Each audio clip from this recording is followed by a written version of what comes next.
Dulu, bila mak mula sakit lutut, nenek selalu pesan satu petua. Katanya kalau nak kuat sendi, rebus halba dengan kunyit hidup. Aku masih ingat tiap pagi, nenek sangai halba, hiris kunyit, rebus dalam periuk. Airnya pahit, pedas, bau dia kuat.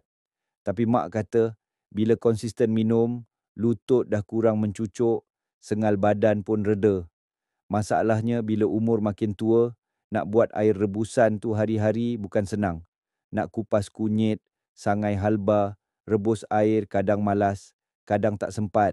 Masa tu, aku mula cari cara lain. Aku nak mak terus dapat khasiat herba tu, tapi dengan cara lebih praktikal. Dari situ, aku jumpa jus Lenix. Bila aku tengok kandungan dia, aku senyum.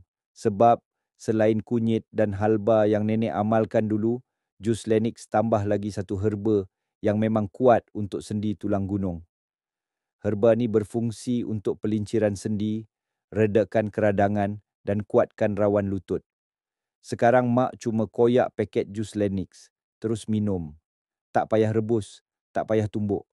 Dalam satu sachet dah lengkap tulang gunung, kunyit, halba gabungan herba lama dalam cara moden.